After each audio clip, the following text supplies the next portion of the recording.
Je m'appelle Hélène. J'ai 60 ans.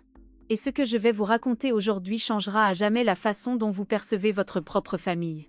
Il y a tout juste 3 jours, mon propre fils, Damien, et ma belle-fille, Mélissa, nous ont poussés, mon mari Henri et moi, du haut d'une falaise de 30 mètres.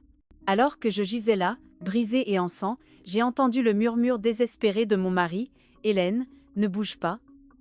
Fais la morte. » Mais ce n'était pas le pire. Le pire, ce fut quand Henri me révéla la plus terrible vérité qu'une mère puisse jamais entendre. Un secret que nos enfants avaient gardé pendant 25 ans. Pendant 4 décennies, Henri et moi avions bâti ce que nous pensions être la famille parfaite. Nous nous réveillions chaque matin dans notre petit pavillon de banlieue où l'odeur du café frais se mêlait au chant des oiseaux. Je travaillais comme institutrice à l'école primaire locale et, chaque après-midi, je rentrais à la maison avec des histoires sur mes jeunes élèves. Henri avait son atelier d'ébénisterie où il créait les plus beaux meubles que vous ayez jamais vus. Ses mains, rudes mais délicates, pouvaient transformer un simple morceau de bois en une œuvre d'art. Nous avions 2 fils, Richard, notre aîné, et Damien, de 5 ans son cadet. Richard était l'âme de la maison, toujours rieur, aidant toujours son père à l'atelier, me protégeant toujours de toute inquiétude. Damien était différent, plus réservé, mais je l'aimais avec la même intensité. En tant que mère, on ne fait jamais de favoritisme, ou du moins c'est ce que je croyais. Le dimanche, après la messe, toute la famille se réunissait autour de notre table en chêne, qu'Henri avait sculptée de ses propres mains. Richard nous racontait ses projets d'études en ingénierie, tandis que Damien restait silencieux, picorant simplement la nourriture dans son assiette. La vie était simple mais belle. Le soir, Henri et moi nous promenions sur les sentiers autour de notre petite ville, parlant de nos rêves, de la façon dont nous verrions nos petits-enfants grandir et dont nous vieillirions ensemble dans cette même maison. Je n'aurais jamais imaginé que ces promenades étaient un entraînement pour celle qui a failli me tuer. Le week-end, j'organisais des réunions de famille où mes sœurs, Henriette et Irène, venaient avec leurs maris et leurs enfants. La maison se remplissait de rires, les enfants couraient partout, les femmes partageaient des recettes dans la cuisine pendant que les hommes réparaient quelque chose dans le jardin. Henri était mon partenaire parfait. Après 40 ans de mariage, il m'apportait encore des fleurs des champs qu'il cueillait sur le chemin du travail. Il m'aidait à corriger les copies de mes élèves, et je tenais des morceaux de bois pour lui pendant qu'il les coupait dans son atelier. Nous étions une équipe, une unité inséparable, du moins c'est ce que je pensais. Le soir, nous nous asseyions sur la terrasse pour regarder les étoiles, planifiant notre avenir. Nous parlions de voyager à la retraite, de voir l'océan pour la première fois, de construire une maison plus petite une fois que nos enfants auraient fondé leur propre famille. Mais le bonheur parfait, comme je le découvrirai des années plus tard, cache souvent les plus profondes tragédies. Quand Richard a eu 20 ans, quelque chose a changé dans notre famille. Il a commencé à se disputer avec Damien pour des choses que je ne comprenais pas. Je les entendais chuchoter dans le couloir et ils se taisaient dès que j'apparaissais. Henri me disait que c'était juste des histoires de frères et que ça passerait. Je voulais le croire, parce que j'avais besoin de croire que ma famille était encore parfaite. Une nuit d'octobre, il y a exactement 25 ans, Richard n'est pas rentré pour le dîner. Nous avons attendu jusqu'à 23 heures, puis minuit, puis 1 heure du matin. Damien était dans sa chambre, soi-disant en train d'étudier, mais je remarquais quelque chose d'étrange dans ses yeux chaque fois que je posais des questions sur son frère. Henri est sorti le chercher avec nos voisins. Ils ont fouillé chaque recoin de la ville, chaque sentier, chaque endroit où Richard avait l'habitude d'aller. À l'aube, ils ont trouvé son corps au fond des gorges de la rivière. La gendarmerie a conclu à un accident, qu'il avait probablement trébuché dans le noir. Je n'ai jamais remis en question cette version, car je ne pouvais imaginer que la vérité était bien plus horrible. Les funérailles de Richard furent le jour le plus sombre de ma vie. Je portais ma seule robe noire, la même que j'avais portée à l'enterrement de ma mère.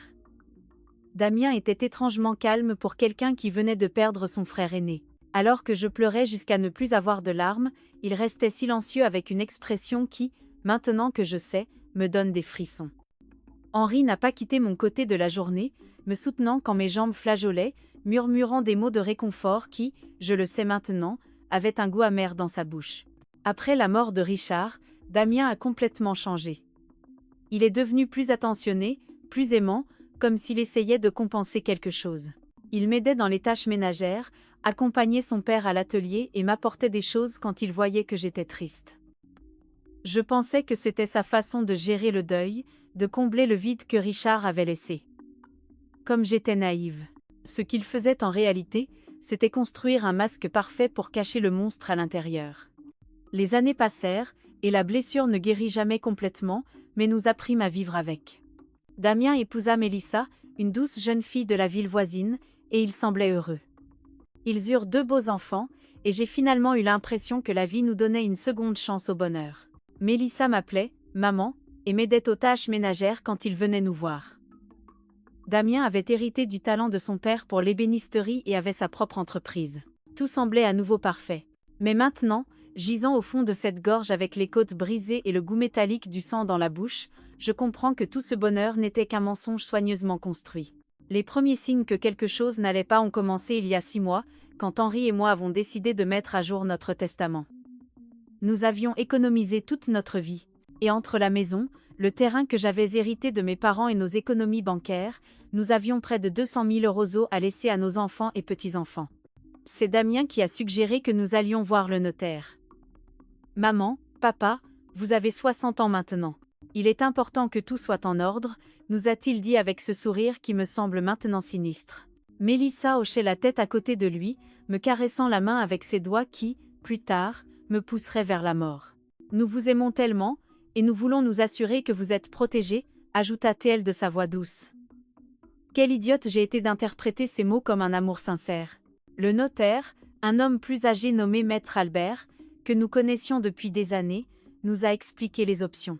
Nous pouvions tout mettre dans une fiducie, diviser l'héritage entre les enfants de Damien, ou simplement faire un testament traditionnel. Damien insista pour que nous les nommions, lui et Mélissa, comme nos légataires universels, arguant qu'il s'occuperait de la distribution équitable aux petits-enfants. D'ailleurs, dit-il, vous aurez besoin de nous quand vous serez plus âgés. Il vaut mieux que nous ayons accès aux ressources pour prendre soin de vous correctement. Quelque chose dans son ton me mettait mal à l'aise, mais Henri semblait convaincu. Mon mari, qui avait toujours été plus confiant que moi, accepta la proposition sans grande résistance. J'avais mes doutes, surtout en me souvenant que Richard avait toujours parlé de nous aider financièrement quand nous serions vieux. Mon fils aîné avait des projets, des rêves de prendre soin de nous le moment venu, mais Richard était parti, et Damien était notre seul enfant survivant. Nous avons signé les papiers un mardi après-midi. Je me souviens que Mélissa portait une jolie robe verte et m'a fait un gros câlin après la cérémonie. Maintenant, nous sommes officiellement une famille unie pour toujours, me chuchota-t-elle à l'oreille. Ces mots m'avaient alors donné un frisson, sans que je comprenne pourquoi. Damien serra la main de son père avec un sourire qui n'atteignait pas ses yeux. Ce soir-là, en préparant le dîner, je n'ai pu me défaire du sentiment que j'avais commis une terrible erreur. Les semaines suivantes furent étranges. Damien et Mélissa commencèrent à nous rendre visite plus souvent. Mais leur visite avait une saveur différente. Ils ne venaient plus seulement pour passer du temps en famille. Ils avaient toujours des suggestions sur la façon dont nous devrions améliorer la maison, quels investissements nous devrions faire, ou quelles assurances-vie nous devrions souscrire. « Maman, tu devrais penser à vendre cette grande maison et déménager dans un endroit plus petit », dit Mélissa en examinant nos meubles avec des yeux calculateurs. Nous pourrions vous aider à trouver un appartement confortable en ville. Mais j'aimais notre maison. Chaque recoin renfermait un souvenir. Chaque pièce racontait une histoire de nos 40 années de mariage. La cuisine où j'avais préparé des milliers de repas pour ma famille. L'atelier où Henri créait ses chefs-d'œuvre.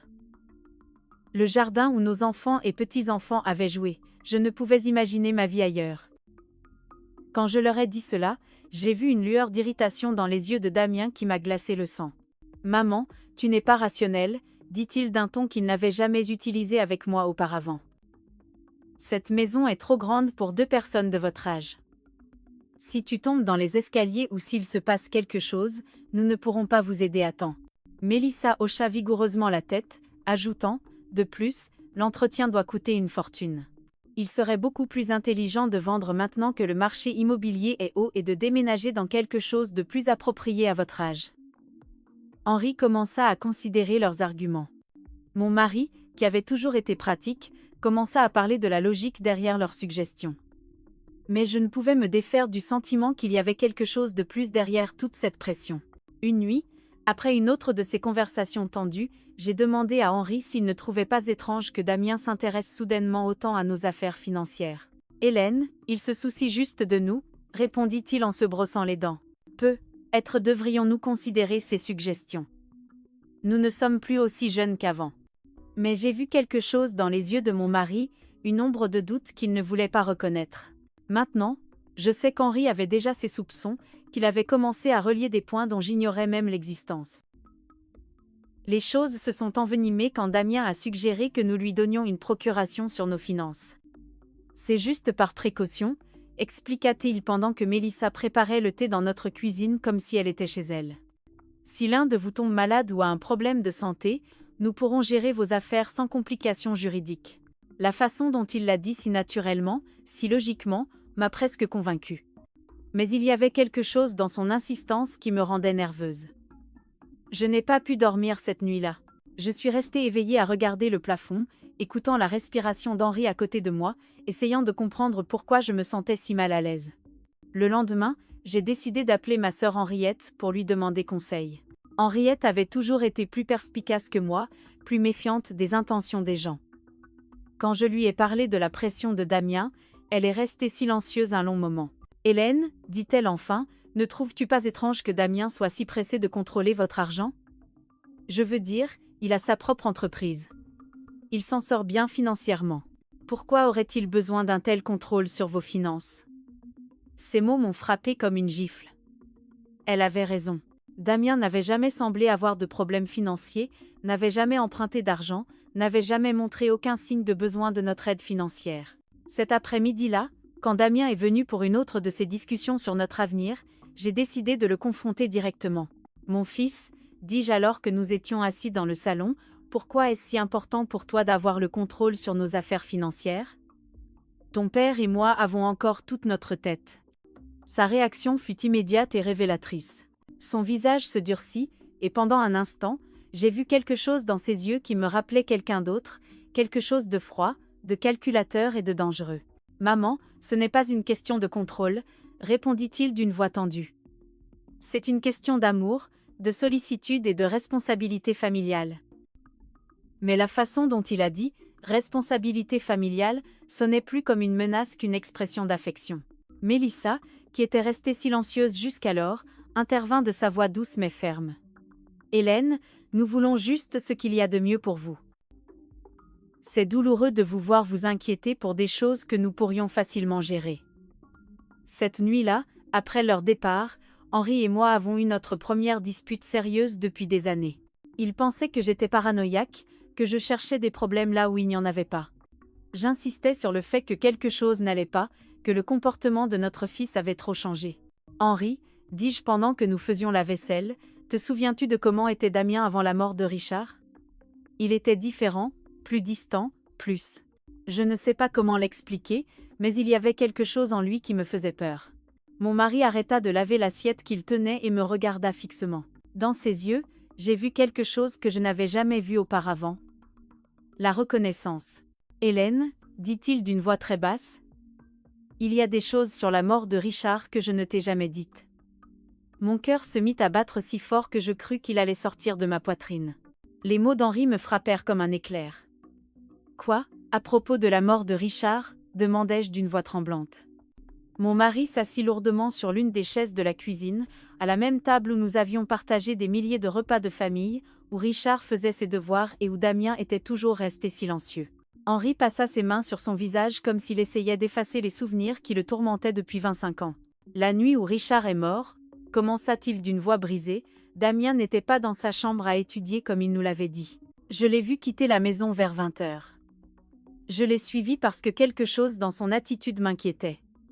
Il avait été très étrange ces jours-là, plus agressif, plus rancunier. » Mon mari fit une pause, regardant ses mains comme si la terrible vérité qu'il avait gardée si longtemps y était écrite. « Je les ai vus se disputer près de la gorge. Hélène, je les ai entendus se crier des choses horribles. » Mon monde se mit à tourner. À propos de quoi se disputaient-ils ? Chuchotai-je, même si une partie de moi ne voulait plus connaître la réponse. Henri leva les yeux et je vis des larmes dans ses yeux.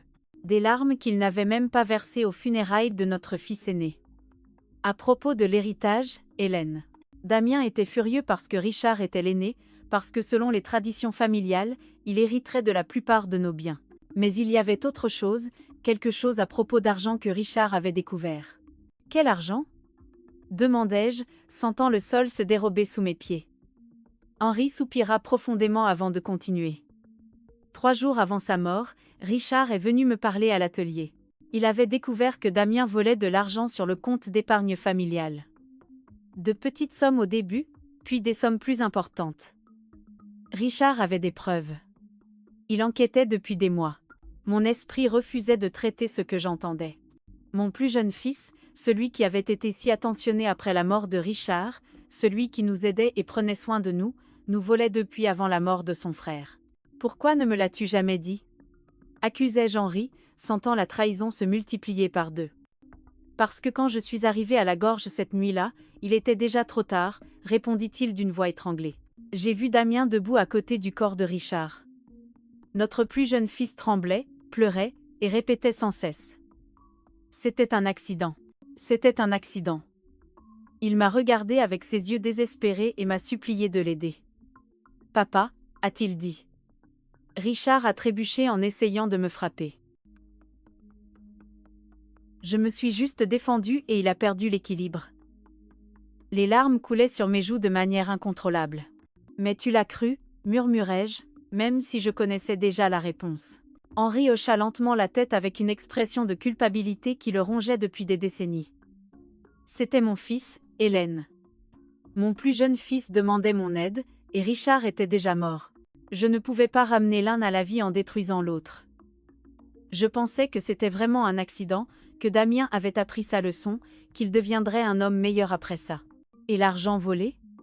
Demandai-je, ayant besoin de connaître chaque détail de ce cauchemar. Damien a promis qu'il le rembourserait petit à petit, qu'il avait pris l'argent pour investir dans une affaire qui avait mal tourné. Il a juré qu'il ne referait plus jamais quelque chose comme ça. Et je l'ai cru, Hélène. Que Dieu me pardonne, mais je l'ai cru parce que j'avais besoin de croire que mon fils n'était pas un meurtrier. Je me suis levée de la table, titubant, m'accrochant au mur pour ne pas tomber. Tout ce que j'avais cru sur ma famille, sur mon fils survivant, sur les 25 dernières années de ma vie, n'était qu'un mensonge. A-t-il remboursé l'argent ? Demandai-je, bien que je connaisse déjà la réponse au vu du visage d'Henri. Jamais, répondit-il. En fait, il a continué à voler de petites sommes que je faisais semblant de ne pas remarquer parce que le confronter aurait signifié admettre que j'avais couvert un meurtre. Je suis devenue son complice, Hélène. Chaque fois que je me taisais, chaque fois que je faisais semblant de ne pas voir les comptes en banque diminuer, je devenais un peu plus son complice. L'horrible réalité commença à prendre forme dans mon esprit. C'est pour ça qu'il est si intéressé à contrôler nos finances maintenant, murmurai-je. Ce n'est pas parce qu'il se soucie de nous. C'est parce qu'il veut finir ce qu'il a commencé il y a 25 ans. Henri hocha gravement la tête. Et il y a autre chose, Hélène. Quelque chose que je viens de découvrir il y a quelques semaines. Quoi d'autre pourrait-il y avoir ? Demandai-je, sentant que mon cœur ne pouvait plus supporter de révélations. Henri se dirigea vers son bureau et sortit des papiers qu'il avait cachés sous d'autres documents. J'ai discrètement enquêté sur les finances de Damien. Son entreprise d'ébénisterie ne se porte pas aussi bien qu'il veut nous le faire croire. En fait, il est au bord de la faillite. Il doit plus de 100 000 € à plusieurs banques et fournisseurs. Les papiers tremblaient dans mes mains alors que je lisais les chiffres. Damien n'était pas l'homme à succès qu'il prétendait être. C'était un raté désespéré qui vivait de mensonges et d'argent volé depuis des décennies. Est-ce que Mélissa sait tout ça ?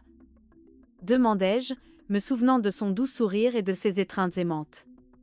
J'en suis sûre, répondit Henri. J'ai remarqué comment elle dirige les conversations quand il parle de notre argent. Comment elle pose des questions spécifiques sur nos économies, la valeur de la maison, nos polices d'assurance vie. Ce ne sont pas des questions innocentes, Hélène. Ce sont les questions de quelqu'un qui calcule exactement combien vaut notre mort. Cette phrase me glaça jusqu'aux os. Notre mort, répétai-je dans un murmure. C'était la première fois que j'envisageais que Damien puisse vouloir nous faire du mal physiquement. Jusqu'à ce moment, je pensais qu'il voulait juste nous voler ou nous escroquer. Mais s'il avait tué son propre frère pour de l'argent, qu'est-ce qui l'empêcherait de tuer ses parents pour la même raison? Henri, dis-je en lui prenant les mains, nous devons aller à la gendarmerie. Nous devons leur dire la vérité sur Richard et sur ce qui se passe maintenant. Mais mon mari secoua la tête avec un regard de désespoir qui me brisa le cœur. Avec quelle preuve, Hélène?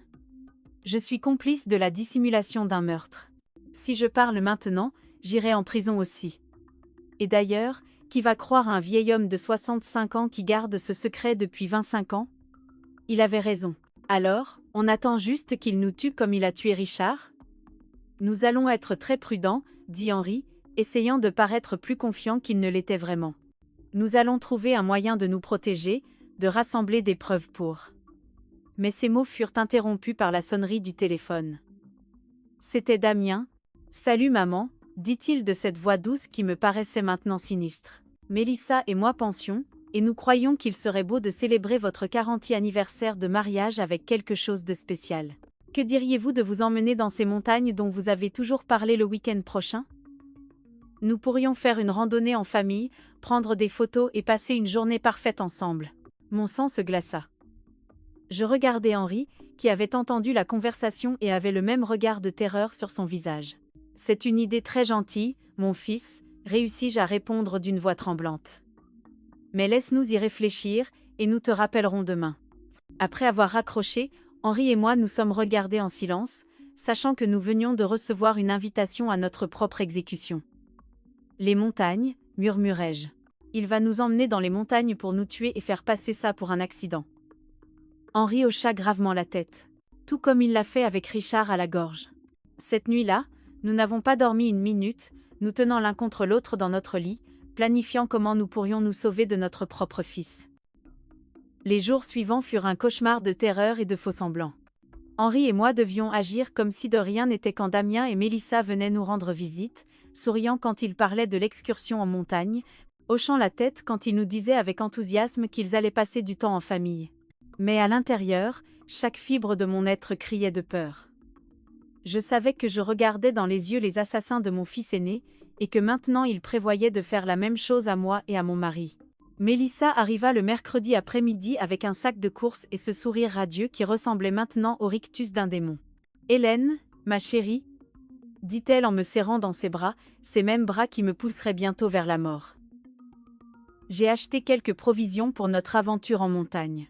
Des biscuits, de l'eau, des fruits, tout ce dont nous aurons besoin pour le pique-nique. Elle me montra le contenu du sac comme si elle était une enfant excitée, mais je ne pouvais que penser à la façon dont chacun de ces objets pourrait être utilisé pour dissimuler notre meurtre.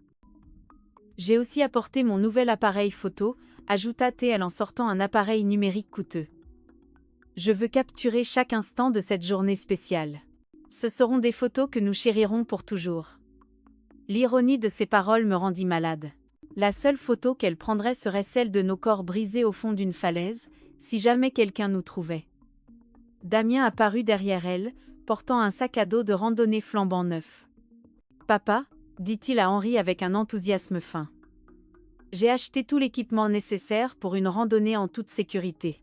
Cordes, harnais, lampes, une trousse de premier secours. » Chaque mot qui sortait de sa bouche sonnait comme une moquerie cruelle. Un équipement de sécurité pour planifier nos meurtres. La perversité de la situation me donnait le vertige. « N'est-ce pas un peu dangereux pour des gens de notre âge ?» demandai-je, essayant de paraître désinvolte tout en cherchant une excuse pour annuler le voyage. Mélissa me caressa la joue avec cette fausse tendresse qui me retournait l'estomac. « C'est pour ça que nous avons choisi un sentier très facile et sûr, m'assura-t-elle. C'est une randonnée que même les enfants peuvent faire. De plus, Damien et moi serons là pour prendre soin de vous tout le temps. » Oui, il serait là pour prendre soin de nous, jusqu'au moment exact où il déciderait de nous pousser d'une falaise. Cette nuit-là, quand ils sont finalement partis, Henri et moi nous sommes assis dans notre salon, tremblants, non seulement de froid, mais de la terreur absolue que nous avions contenue pendant des heures. « Nous ne pouvons pas y aller, dis-je en lui prenant les mains. Nous ne pouvons tout simplement pas. Nous trouverons une excuse. » « Si nous n'y allons pas, répondit Henri d'une voix grave, ils trouveront un autre moyen de nous tuer. peut être quelque chose qui semblera encore plus accidentel, comme un incendie de maison ou un cambriolage qui a mal tourné. Au moins, dans les montagnes, nous savons ce qu'ils vont essayer de faire. Ces mots avaient une logique terrible, mais ils ne me réconfortaient pas du tout. Alors, que suggères-tu ? Demandai-je, désespéré de trouver une solution qui nous sauverait la vie. Henri réfléchit quelques minutes avant de répondre. Nous allons y aller, mais nous allons être préparés. Je vais cacher mon téléphone portable et le régler pour qu'il enregistre tout ce qui se passe. Si nous parvenons à survivre, nous aurons des preuves. Et si ce n'est pas le cas ? Sa voix se brisa, au moins quelqu'un saura la vérité. Le vendredi soir, nous avons à peine touché à notre dîner. Nous savions que ce serait peu, être notre dernier repas ensemble dans notre maison, dans cette cuisine où nous avions partagé tant de moments heureux quand nous étions une vraie famille. Henri relut son testament une dernière fois, s'assurant que si quelque chose nous arrivait, au moins Damien n'obtiendrait pas tout sans qu'il y ait une trace de nos soupçons. J'ai écrit une lettre, avoua-t-il en sortant une enveloppe scellée de son bureau. Elle est adressée à ta sœur Henriette. J'y explique tout ce que nous savons sur la mort de Richard et ce que nous croyons que Damien a l'intention de nous faire. Je l'ai cachée à l'endroit où nous gardons nos documents importants. Si nous ne revenons pas de ce voyage, au moins elle saura où chercher la vérité. Cette nuit-là, nous nous sommes couchés en nous tenant l'un l'autre, murmurant des mots d'amour qui pourraient être nos derniers. S'il m'arrive quelque chose, dit Henri, je veux que tu saches que ces 40 années avec toi ont été les meilleures de ma vie. Malgré tout, malgré les erreurs et les secrets, je t'aime plus que ma propre vie. J'ai pleuré en silence, mémorisant le rythme de sa respiration, la chaleur de son corps, l'odeur de sa peau. Le samedi se leva avec un ciel clair qui semblait se moquer de notre situation. Damien arriva tôt, sifflant une mélodie joyeuse qui me glaça le sang. « Bonjour les tourtereaux », lança-t-il depuis la porte d'entrée. « Prêt pour votre grande aventure ?» Mélissa apparut derrière lui, radieuse comme une mariée le jour de son mariage, sauf que c'était un mariage avec la mort. Pendant le petit déjeuner, que nous pûmes à peine manger, Damien expliqua en détail l'itinéraire que nous allions emprunter. « C'est un sentier magnifique », dit-il en étalant une carte sur la table. Il mène à un belvédère d'où l'on peut voir toute la vallée. On dit que la vue est spectaculaire. Ses yeux brillaient d'un enthousiasme qui semblait démoniaque. Bien sûr, la vue serait spectaculaire. Ce serait la dernière que nous verrions de notre vie. Le sentier a quelques parties escarpées, ajouta Mélissa comme si elle nous donnait des informations touristiques utiles, mais rien que des randonneurs expérimentés comme vous ne puissent gérer. Son commentaire sur nos prétendues capacités de randonneurs sonnait comme une blague cruelle. Nous étions deux sexagénaires qui marchaient à peine dans le parc de temps en temps. Alors que nous chargions la voiture, j'ai vu Damien vérifier méticuleusement son sac à dos, s'assurant qu'il avait tout ce dont il avait besoin pour son plan. J'ai vu des cordes, une petite pelle et quelque chose qui ressemblait à un pistolet de détresse. « C'est pourquoi ça ?» demandai-je en désignant le pistolet. « Pour la sécurité », répondit-il sans hésiter. « Si nous nous perdons ou si quelque chose tourne mal, nous pouvons envoyer un signal de détresse. » Bien sûr, ils enverraient un signal de détresse après nous avoir poussés d'une falaise pour que nos corps soient retrouvés et qu'il soit confirmé qu'il s'agissait d'un accident tragique lors d'une randonnée familiale. Tout était calculé. Chaque détail avait été planifié pour que nos meurtres paraissent parfaitement naturels. Le trajet en voiture vers les montagnes dura 2 heures qui semblèrent une éternité. Mélissa mit de la musique joyeuse et chanta avec les chansons comme si nous allions vraiment à une sortie familiale amusante. Damien conduisait prudemment, respectant toutes les limitations de vitesse, s'arrêtant à chaque stop. Il ne voulait pas risquer un accident qui gâcherait ses plans parfaits. Pendant le trajet, Henri me prit discrètement la main et activa l'enregistrement sur son téléphone. Tout ce qui se passerait à partir de ce moment serait enregistré. Si nous parvenions à survivre, nous aurions des preuves. Sinon, au moins la vérité ne mourrait pas avec nous. Quand nous sommes finalement arrivés au départ du sentier, mon cœur battait si fort que je crus qu'il allait sortir de ma poitrine. L'endroit était magnifique, avec de grands arbres et le bruit d'une rivière voisine.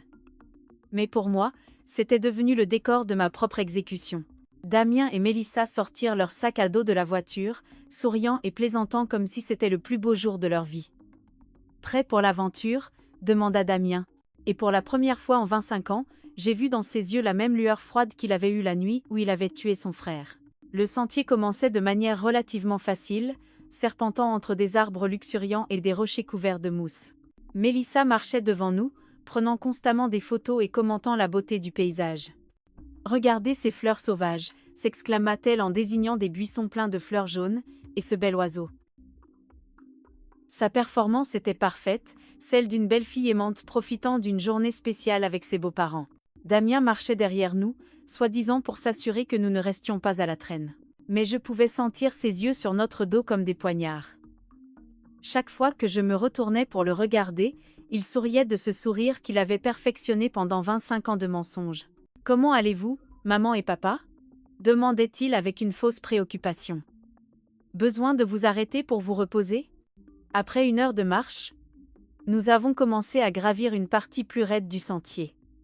Mes jambes étaient déjà lourdes et Henri respirait avec difficulté. Nous n'étions pas habitués à ce genre d'exercice, et nos enfants meurtriers le savaient parfaitement.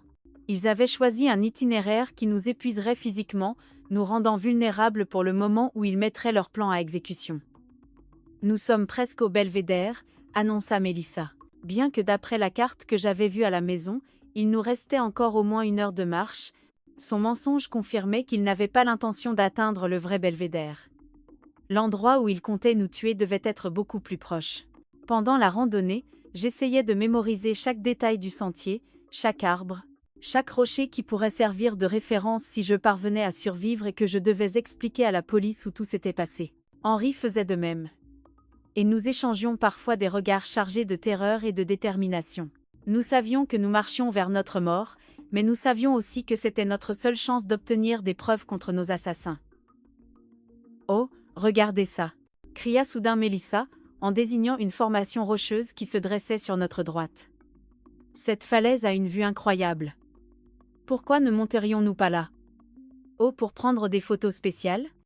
Mon sang s'y glace. » C'était ça, l'endroit qu'ils avaient choisi pour notre meurtre.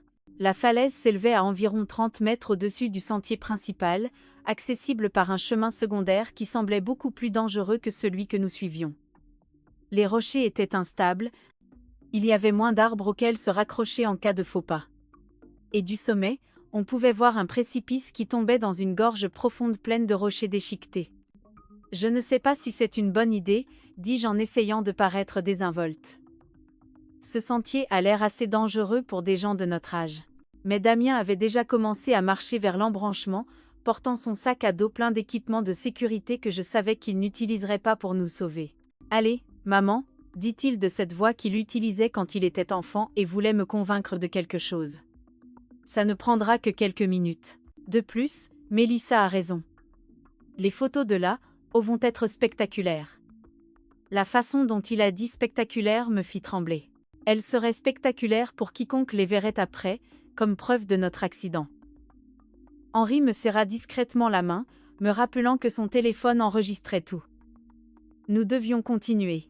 Nous devions aller jusqu'au bout pour obtenir les preuves dont nous avions besoin. Si nous refusions maintenant, il trouverait simplement une autre occasion, un autre endroit, une autre excuse pour nous tuer.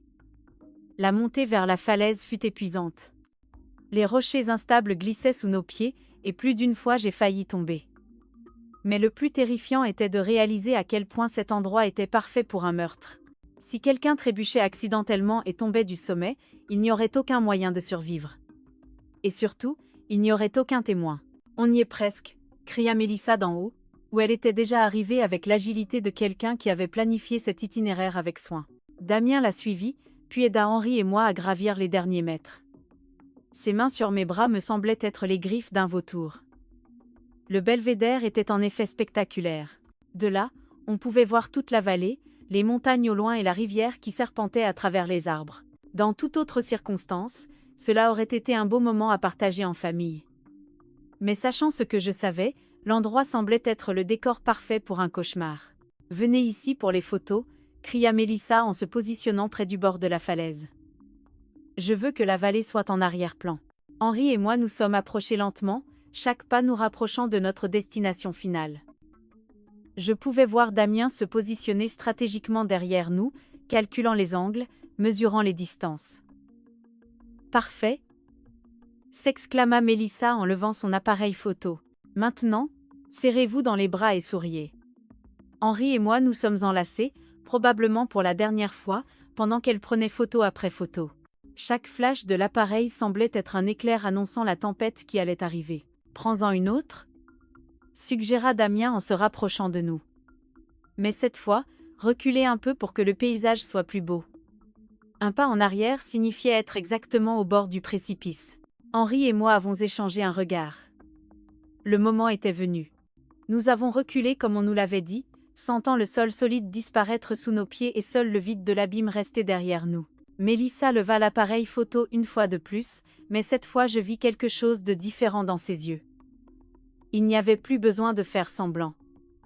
Le masque était tombé. « Souriez », dit-elle d'une voix qui n'était plus du tout douce. « Ce sera votre dernière photo. » À ce moment-là, Damien se jeta sur nous les bras tendus.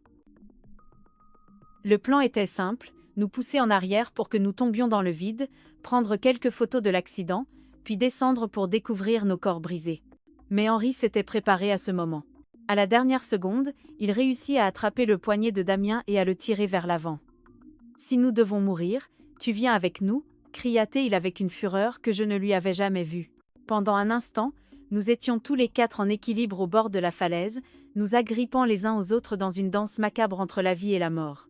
Mélissa cria et tenta d'aider Damien, mais le poids de nous tous était trop important. J'ai senti le sol céder sous mes pieds, j'ai senti la gravité commencer à gagner la bataille. Et puis nous sommes tombés tous les quatre ensemble, enfermés dans une étreinte mortelle, criant alors que l'air sifflait autour de nous et que le sol rocheux s'approchait à une vitesse vertigineuse. Pendant ces secondes qui durèrent une éternité, j'ai pensé à Richard, à ce qu'il a dû ressentir quand Damien l'a poussé dans la gorge il y a 25 ans. L'impact fut brutal.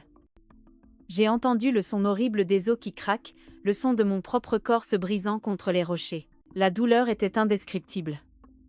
Mais encore plus terrible était le goût du sang dans ma bouche et la certitude que cette fois, Damien avait gagné. Cette fois, il n'y aurait aucun témoin pour dire la vérité. Mais c'est alors que j'ai entendu la voix d'Henri, faible mais claire. « Hélène, ne bouge pas.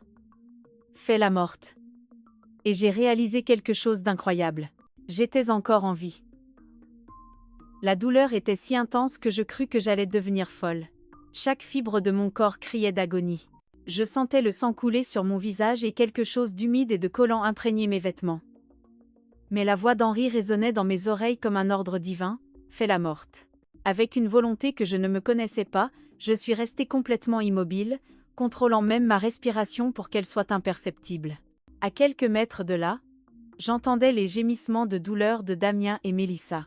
Eux aussi avaient survécu à la chute, mais d'après leurs plaintes, ils semblaient être en pire état que nous. Mélissa, entendis-je la voix brisée de mon fils. « Ça va ?» Son inquiétude pour sa femme me retourna à l'estomac. Cet homme, qui avait assassiné son propre frère et tenté de nous tuer, était encore capable de ressentir de l'amour pour quelqu'un. « Je crois que je me suis cassé la jambe », gémit Mélissa. « Ça fait si mal, Damien. » Et les vieux ? La façon irrespectueuse dont elle nous désignait confirma ce que je savais déjà. Nous n'avions jamais été une famille pour elle. Nous n'étions que des obstacles sur son chemin vers notre argent. J'ai entendu un mouvement, comme si Damien rampait vers nous.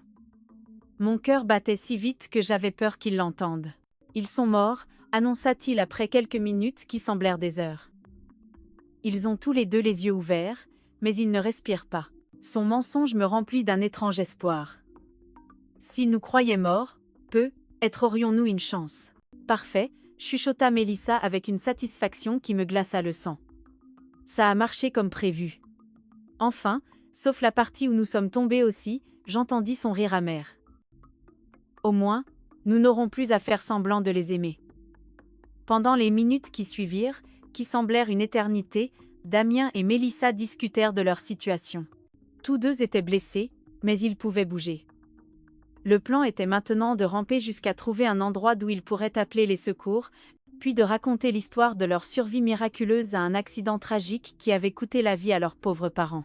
« Souviens-toi de l'histoire, » dit Damien à Mélissa. Nous prenions des photos quand un rocher s'est détaché sous les pieds de papa. Il a trébuché et en essayant de se raccrocher, il a entraîné maman avec lui. Nous avons essayé de les aider, mais nous sommes tombés aussi. Il est important que nos histoires concordent. Je sais, répondit Mélissa. Nous avons répété ça 100 fois. Nous sommes les survivants traumatisés d'une tragédie familiale. Pauvres de nous, nous avons perdu nos chers beaux-parents dans un horrible accident. Sa performance était si convaincante que si je n'avais pas vécu la vérité, j'aurais cru chaque mot. Peu à peu, leurs voix s'estompèrent alors qu'ils rampaient vers ce qu'ils espéraient être leur salut. Quand le silence tomba enfin, Henri chuchota mon nom si bas que je pouvais à peine l'entendre. « Hélène, ça va ?» Je répondis dans le même murmure, confirmant que j'étais en vie, mais terriblement blessée. « J'ai la jambe gauche cassée », me dit-il d'une voix étranglée par la douleur.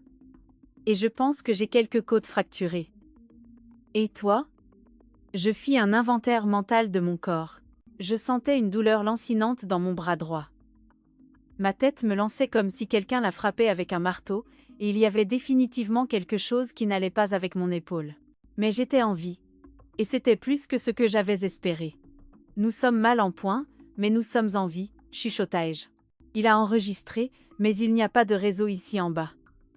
C'était la partie la plus terrifiante de notre situation. Nous étions en vie, mais piégés au fond d'une gorge, blessés, et sans moyen de communiquer avec le monde extérieur. Si personne ne venait nous chercher, nous mourrions ici lentement, de soif, de faim ou de nos blessures. « Henri, » chuchotai-je, « avant qu'il ne soit trop tard, j'ai besoin que tu me dises tout.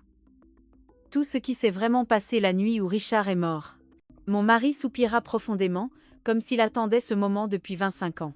Cette nuit-là, commença-t-il d'une voix tremblante, Richard est venu me trouver à l'atelier. Il était furieux. Il avait des papiers à la main, des relevés bancaires. Il m'a montré les preuves que Damien volait de l'argent sur nos comptes depuis des mois. De petites sommes au début, puis des sommes plus importantes. Richard avait enquêté parce qu'il avait remarqué des écarts dans nos économies. La douleur physique se mêlait à la douleur émotionnelle alors que j'écoutais la vérité qui avait été cachée pendant des décennies. Richard voulait confronter Damien le soir même, continua Henri. J'ai essayé de le calmer, de le convaincre d'attendre le lendemain, mais il était déterminé. Il a dit qu'il ne pouvait pas dormir en sachant que son jeune frère nous volait. « Et tu l'as suivi ?» demandai-je, même si je connaissais déjà la réponse. Je l'ai suivi parce que j'avais peur de ce qui pourrait arriver. Je connaissais le tempérament de Richard quand il se mettait en colère, et je savais aussi. Enfin, j'avais remarqué quelque chose d'étrange chez Damien ces derniers temps. Une froideur qui me donnait des frissons. Quand je suis arrivée à la gorge, poursuivit Henri, je les ai trouvés en train de se crier dessus. Richard avait les papiers à la main, les agitant au visage de Damien. « Tu es un voleur » criait-il. « Tu voles nos propres parents. » Damien niait tout. Il disait que Richard était fou, qu'il inventait des choses. Mon cœur s'emballa en imaginant la scène. Mes deux fils s'affrontant dans le noir, l'un accusant l'autre de trahison. Que s'est-il passé ensuite ? Henri fit une longue pause avant de continuer. Richard lui a dit que s'il ne rendait pas l'argent et ne nous avouait pas tout, il nous dirait la vérité lui-même. Damien est devenu fou. Il a crié que Richard avait toujours été le favori, qu'il avait toujours eu tout facile, qu'il était temps que les choses changent. Et puis, la voix d'Henri se brisa, Damien a poussé Richard. Ce n'était pas un accident. Il l'a poussé de toutes ses forces, délibérément. J'ai vu Richard essayer de garder l'équilibre, j'ai vu ses bras s'agiter désespérément, cherchant quelque chose à quoi s'agripper. Mais c'était trop tard. Les larmes coulaient sur mes joues, se mêlant au sang de mes blessures. « Pourquoi ne m'as-tu jamais dit la vérité ?» Henri soupira profondément. Parce que quand je suis arrivée là où était Damien, il pleurait, il tremblait, me disant sans cesse que c'était un accident, qu'il n'avait pas voulu le faire. Il m'a supplié de ne rien te dire, qu'il ne pouvait pas te perdre toi aussi. Mais tu savais que c'était un mensonge, murmurai-je du fond du cœur. Oui, mais c'était mon fils, Hélène, mon seul fils survivant. Comment aurais-je pu le livrer à la police ? Comment aurais-je pu détruire ce qui restait de notre famille ? Sa justification me blessa autant que mes blessures physiques. Et l'argent volé, continuai-je. Damien m'a promis qu'il le rendrait petit à petit. Il a juré que c'était une mauvaise décision, qu'il avait été désespéré, que ça n'arriverait plus jamais. Mais il n'a jamais rendu un seul centime. En fait, il a continué à voler, et je me suis tue parce que chaque jour qui passait me rendait un peu plus complice de son crime. Juste à ce moment-là, nous avons entendu des voix au loin. Damien et Mélissa avaient réussi à trouver de l'aide. Bientôt, les équipes de secours seraient là, et nos enfants meurtriers joueraient le rôle de leur vie, les survivants traumatisés d'une tragédie familiale. Les voix se rapprochaient, accompagnées du bruit des hélicoptères survolant la zone. L'équipe de secours était arrivée, et avec elle, le moment le plus crucial de notre vie. Henri et moi devions prendre une décision en quelques minutes.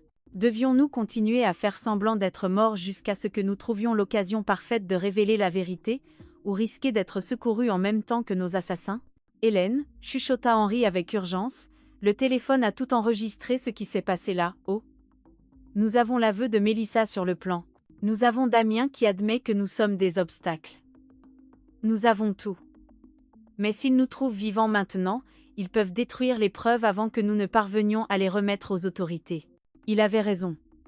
Si Damien et Mélissa se rendaient compte que nous avions survécu et entendu leurs aveux, ils trouveraient un moyen de nous faire taire pour toujours. Cette fois, ce ne serait pas un accident. Ce serait quelque chose de beaucoup plus direct et définitif. Nous devions attendre le moment parfait. Ils sont là, en bas, cria la voix de Damien d'en haut. Mes parents, s'il vous plaît, dépêchez-vous. Sa performance était parfaite, sa voix brisée par la douleur et le désespoir. Si je n'avais pas connu la vérité, j'aurais cru qu'il était un fils dévasté par la perte de ses parents. Monsieur, restez calme, répondit une voix autoritaire, qui devait appartenir au chef de l'équipe de secours. Nous allons descendre pour vous évaluer. Vous et votre femme pouvez bouger?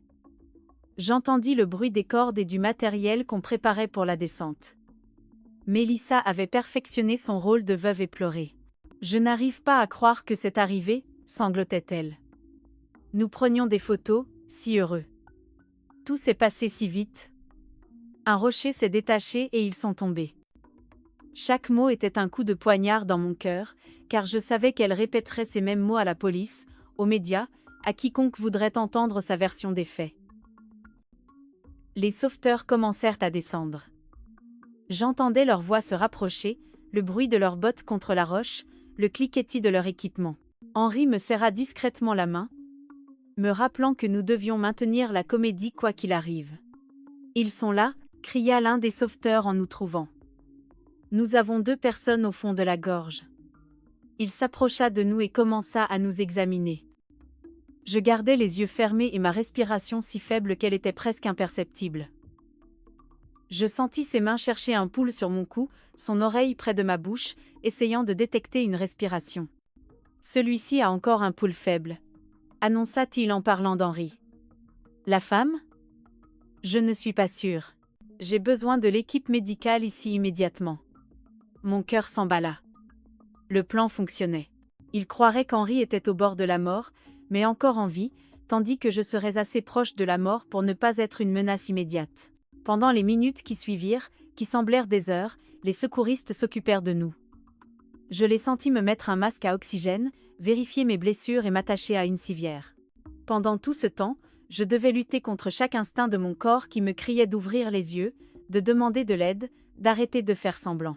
L'homme est stable, mais critique, entendis-je l'un des secouristes rapporter à la radio. La femme est dans un état très grave. Pouls presque imperceptible. Nous devons les transporter à l'hôpital immédiatement. Parfait. Ils nous emmèneraient à l'hôpital où nous aurions l'occasion de parler aux autorités sans que Damien et Mélissa ne puissent nous faire taire. Pendant la remontée sur les civières, j'entendais les sanglots fins de Mélissa et les mots de réconfort que les sauveteurs lui offraient, à elle et à Damien. « Vous avez été si courageux de survivre à ça », leur dit quelqu'un. « C'est un miracle que vous alliez relativement bien. » Si seulement ils savaient que le vrai miracle était qu'Henri et moi étions en vie pour dire la vérité.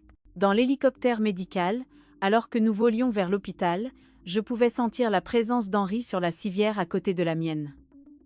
Les secouristes se concentraient sur le maintien de sa stabilité, et d'après leur conversation, je compris qu'il était dans un état critique. Ses blessures étaient plus graves que les miennes. Et pendant un terrible instant, j'ai craint qu'il ne meure avant que nous ayons eu la chance de révéler la vérité. « Madame », entendis-je l'un des secouristes me dire, « si vous m'entendez, tenez bon. Nous serons à l'hôpital dans quelques minutes. » Sa voix était douce, pleine d'une compassion sincère qui contrastait dramatiquement avec la fausseté que j'entendais de ma propre famille. Quand nous sommes arrivés à l'hôpital, le chaos fut immédiat. Les médecins et les infirmières couraient d'un côté à l'autre, criant des ordres médicaux que je ne comprenais pas. J'ai été emmenée directement dans une salle d'urgence où ils ont commencé à soigner mes blessures. Je devais continuer à faire semblant d'être inconsciente, mais je devais aussi trouver un moyen de communiquer avec quelqu'un de confiance. « Docteur », entendis-je une infirmière dire, « ces signes vitaux sont étranges. Son pouls est plus fort que ce à quoi on s'attendrait pour quelqu'un dans son état supposé. » Mon cœur manqua un battement. Il m'avait découverte. J'étais si mauvaise actrice que mon propre corps me trahissait. Murmura le médecin, ça arrive parfois dans les cas de traumatisme extrême. Le corps a des moyens mystérieux de s'accrocher à la vie. Continuons à la surveiller de près. Puis, j'entendis la voix du médecin parler à Damien et Mélissa dans le couloir. Nous avons fait tout notre possible. Les prochaines heures seront cruciales. Mélissa émit un son qui était censé être un sanglot de douleur, mais qui pour moi sonnait comme un soupir de soulagement. « Pouvons-nous les voir ?» demanda Damien. « Juste quelques minutes. Nous devons leur dire au revoir, au cas où. » Le médecin accepta, et bientôt j'entendis des pas s'approcher de mon lit. C'était le moment le plus dangereux de tous. Je devais convaincre mon fils meurtrier que j'étais vraiment en train de mourir. Je sentis la présence de Damien à côté de mon lit. Sa main toucha la mienne, et je dus faire un effort surhumain pour ne pas la retirer immédiatement. « Maman » chuchota-t-il, « si tu m'entends, je veux que tu saches que je t'aime. Je suis tellement désolée que ça soit arrivé. » Ces paroles étaient du miel empoisonné, douces en surface, mais mortelles dans leur essence. Mélissa s'approcha de l'autre côté. « Hélène, ma chérie, » murmura-t-elle, « tu as été comme une mère pour moi. Nous ne t'oublierons jamais. » Menteuse. La seule raison pour laquelle il ne m'oublierait pas, c'est parce qu'il devrait vivre en sachant qu'il m'avait assassinée. Mais c'est alors que Damien se pencha plus près de mon oreille et chuchota quelque chose qui me glaça le sang. « J'espère que tu as appris ta leçon, maman. Tu n'aurais jamais dû poser autant de questions sur nos finances. Certaines vérités sont mieux laissées enterrer. Tout comme Richard. » À cet instant, je savais que notre plan avait fonctionné. Damien venait de se confesser, et même si je n'avais aucun moyen de l'enregistrer, il y avait une infirmière dans la pièce qui avait entendu chaque mot. Le murmure de Damien résonna dans mes oreilles comme une confession directe de sa culpabilité. Il avait mentionné Richard. Il avait admis que certaines vérités devaient rester enterrées. Et surtout, il avait reconnu que nos questions sur les finances avaient été la raison de notre accident. Mais j'avais besoin de plus que ça. J'avais besoin d'une confession complète qui ne pourrait être mal interprétée ou niée plus tard. L'infirmière qui avait entendu le commentaire, une jeune femme nommée Inès d'après son badge, s'était figée à côté de l'appareil de surveillance. Je vis à travers mes paupières mi-closes ses yeux s'écarquillaient de surprise et d'horreur. Elle avait entendu quelque chose qu'elle n'aurait pas dû entendre, et son expression me disait qu'elle comprenait parfaitement les implications de ces mots. « Qu'est-ce que tu as dit à propos de Richard ?» chuchota Mélissa, manifestement surprise par la mention du frère décédé. Damien se tendit, réalisant qu'il en avait trop dit. « Rien, » marmonna-t-il. « Je voulais juste dire. » Eh bien, maman s'est toujours demandé ce qui s'était vraiment passé cette nuit-là. Je suppose que ça n'a plus d'importance maintenant. Mais ça avait de l'importance. Et Mélissa était assez intelligente pour réaliser que son mari avait fait une erreur. « Damien, » dit-elle d'une voix tendue, « allons-y. Les médecins ont besoin d'espace pour travailler. » Je pouvais sentir la tension entre eux, la compréhension mutuelle qu'ils en avaient trop dit au mauvais endroit. Après leur départ, l'infirmière Inès s'approcha de mon lit. « Madame » chuchota-t-elle si bas que je pouvais à peine l'entendre. « Je sais que vous pouvez m'entendre. Ce que je viens d'entendre n'est pas normal. Si vous êtes en danger, vous devez me le dire d'une manière ou d'une autre. » Sa voix avait une urgence qui me remplit d'espoir. Quelqu'un d'autre commençait à soupçonner. Très lentement, presque imperceptiblement, je bougeais mon index. C'était le plus petit mouvement possible, mais Inès le remarqua immédiatement. « Oh mon Dieu !» chuchota-t-elle. Elle fait semblant d'être inconsciente. Je bougeai à nouveau mon doigt, cette fois 2 fois. « Oui, écoutez, » dit-elle en se penchant encore plus près. Je vais faire comme si je vérifiais vos moniteurs. Si vous êtes en danger à cause de ces personnes qui étaient là, bougez votre doigt 3 fois. Sans hésiter, je bougeai mon doigt 3 fois. Inès eut le souffle coupé. Ce sont eux qui vous ont fait ça? 3 autres mouvements. L'infirmière s'éloigna de mon lit et fit semblant de vérifier ma perfusion pendant qu'elle traitait ce qu'elle venait de découvrir. Je pouvais voir dans son expression qu'elle luttait avec la décision de ce qu'il fallait faire. Finalement, elle s'approcha de nouveau de moi. Je vais parler au médecin responsable, chuchota-t-elle. Mais j'ai besoin que vous continuiez à faire semblant jusqu'à ce que nous puissions vous protéger. Vous comprenez? Je bougeai mon doigt une fois. Les minutes suivantes furent angoissantes. Inès quitta la pièce et je fus laissé seul, attendant et priant pour qu'elle croie mon histoire et prenne les bonnes mesures. Finalement, j'entendis des pas s'approcher. C'était Inès, accompagnée d'un homme plus âgé qui devait être le médecin-chef et, à ma grande surprise, de 2 gendarmes. « Madame », dit le médecin à voix basse. « L'infirmière Inès m'a parlé de votre situation. Si vous m'entendez, nous avons besoin que vous sachiez que vous êtes en sécurité maintenant. Les gendarmes sont là pour vous protéger. » Une vague de soulagement si intense faillit briser ma comédie. « Pouvez-vous ouvrir les yeux ?» demanda l'un des gendarmes. Lentement, très lentement, j'ouvris les yeux. La lumière de l'hôpital m'aveugla un instant, mais je réussis progressivement à me concentrer sur les visages inquiets qui m'entouraient. « Dieu merci », murmura Inès. Je pensais que je devenais folle. « Madame », dit le gendarme, un homme d'âge mûr à l'expression sérieuse. « Je suis l'inspecteur Lebrun, nous comprenons que vous pourriez être dans une situation très dangereuse. Pouvez-vous nous dire ce qui s'est réellement passé sur cette montagne ?» Ma voix sortit comme un murmure rauque après des heures à faire semblant d'être inconsciente. Mon fils et sa femme nous ont poussés. Les heures suivantes furent un tourbillon de déclarations, d'enregistrements et de révélations. Je racontais à l'inspecteur Lebrun tout ce que je savais.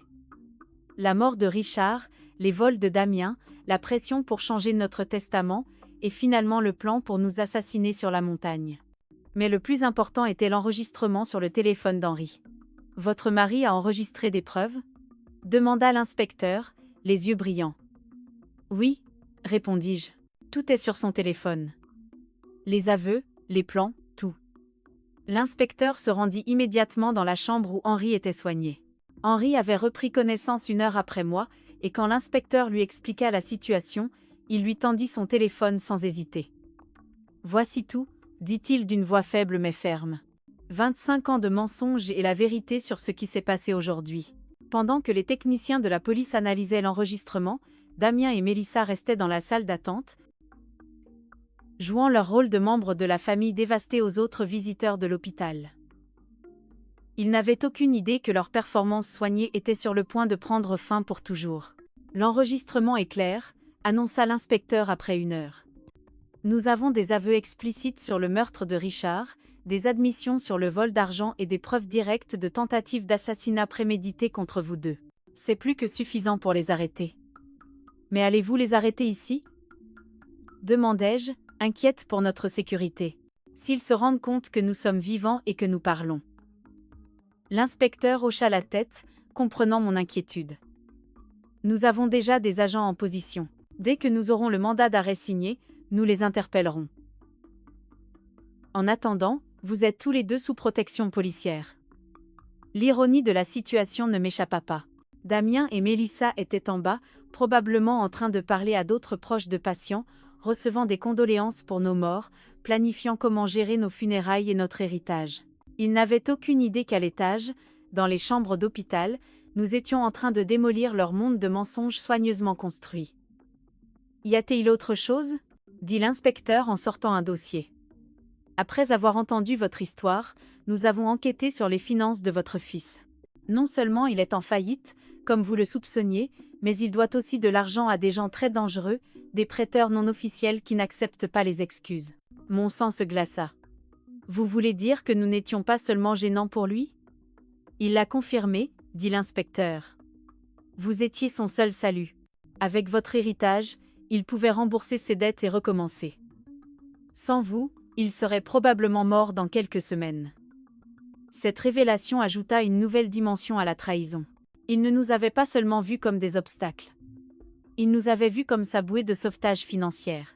Notre mort n'était pas seulement pratique pour lui. Elle était absolument nécessaire à sa survie.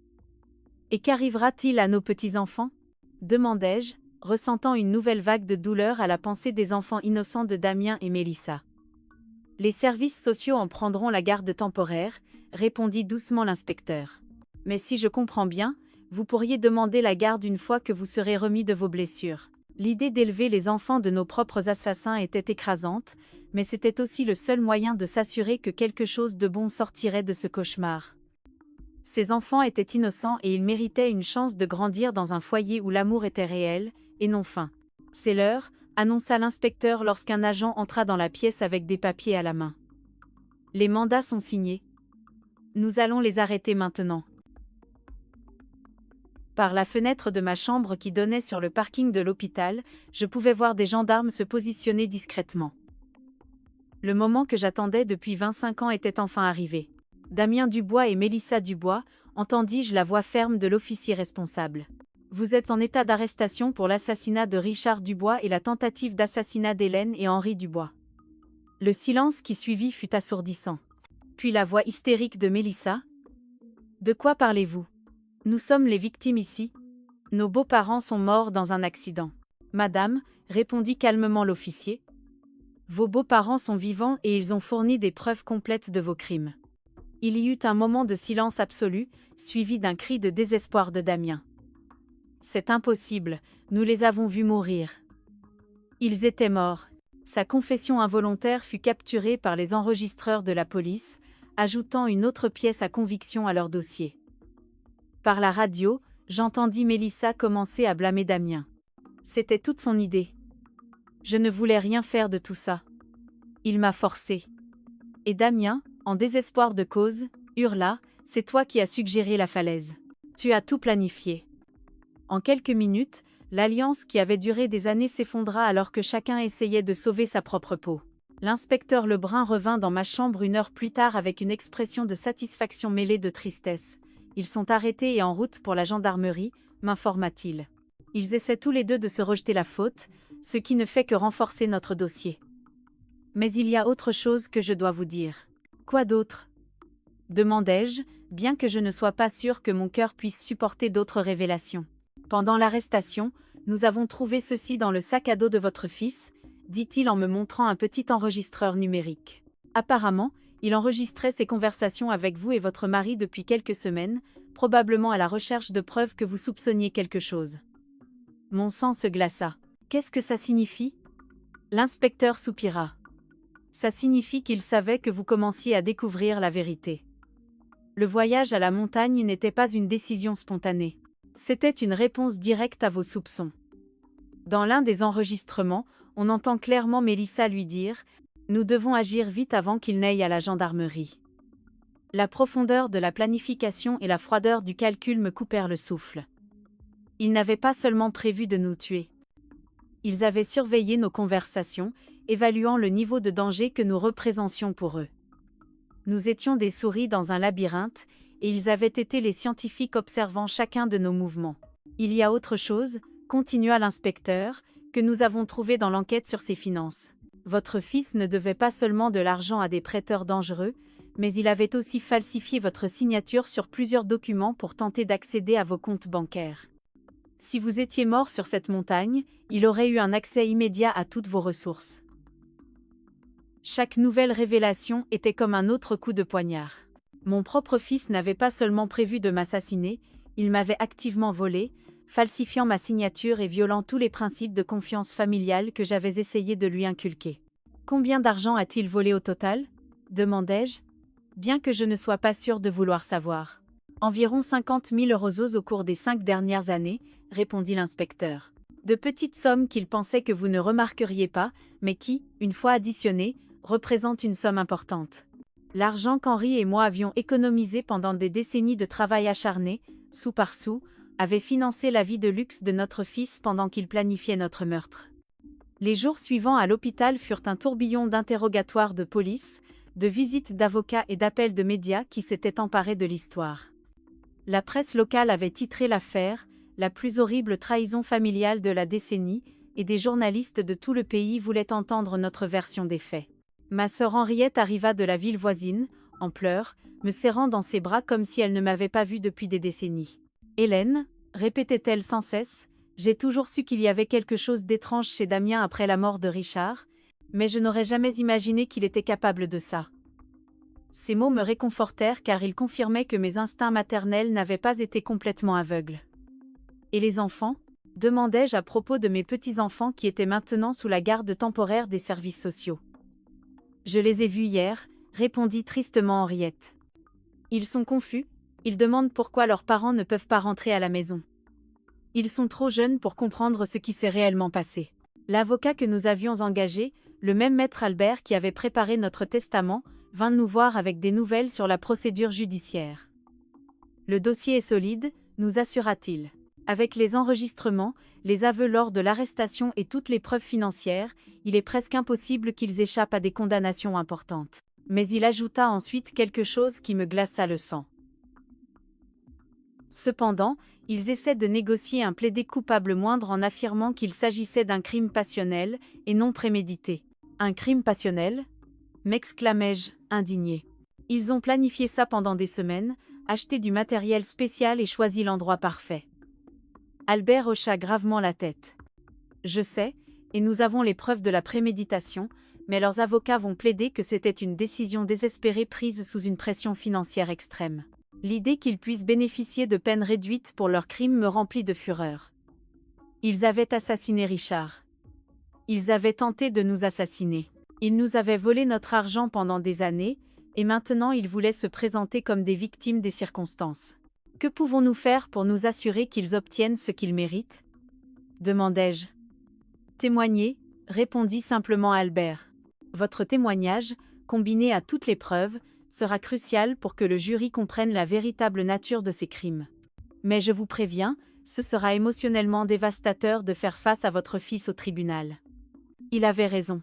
L'idée de regarder Damien dans les yeux pendant le procès, d'écouter ses avocats essayer de justifier l'injustifiable, de revivre publiquement chaque instant de ce cauchemar était écrasante. Mais c'est ce que je devais faire. Pour Richard, pour nous, et pour mes petits-enfants qui méritent de connaître la vérité sur leurs parents.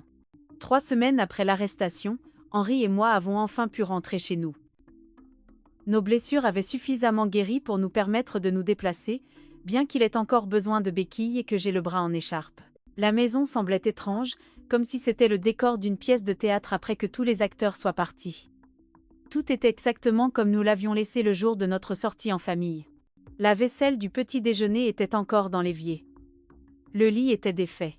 Les fleurs que Damien m'avait apportées cette semaine-là étaient encore sur la table de la cuisine, maintenant fanée et morte.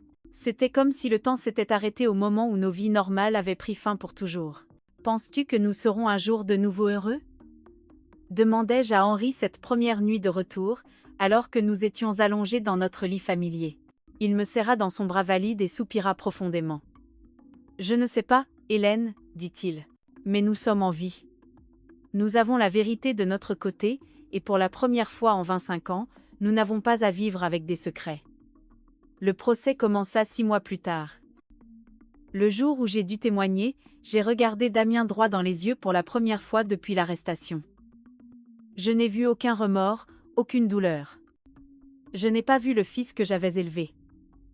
J'ai vu un étranger froid et calculateur qui s'était déguisé en mon fils pendant des décennies. Quand j'ai terminé mon témoignage, après avoir raconté chaque détail horrible de notre expérience, je me suis adressé directement à lui depuis la barre des témoins. « Damien, je ne sais pas qui tu es, mais tu n'es plus mon fils. Mon fils est mort la nuit où tu as tué Richard, et ce qui vit à sa place depuis 25 ans est un monstre que j'ai involontairement aidé à élever. » Le jury délibéra pendant 3 jours avant de déclarer Damien coupable d'assassinat pour la mort de Richard et de tentative d'assassinat pour ce qu'il nous avait fait. Mélissa reçut la même condamnation en tant que complice. Tous deux furent condamnés à la réclusion criminelle à perpétuité sans possibilité de libération conditionnelle. Maintenant, 1 an plus tard, Henri et moi avons entamé la procédure pour adopter formellement nos petits-enfants. Ce sont des enfants magnifiques et innocents qui méritent une chance de grandir en connaissant ce qu'est le véritable amour, et non l'amour manipulateur et toxique qu'ils ont reçu de leurs parents biologiques. Chaque soir, quand je les borde, je leur parle de leur oncle Richard, le frère qu'ils n'ont jamais connu. Je leur parle de sa gentillesse,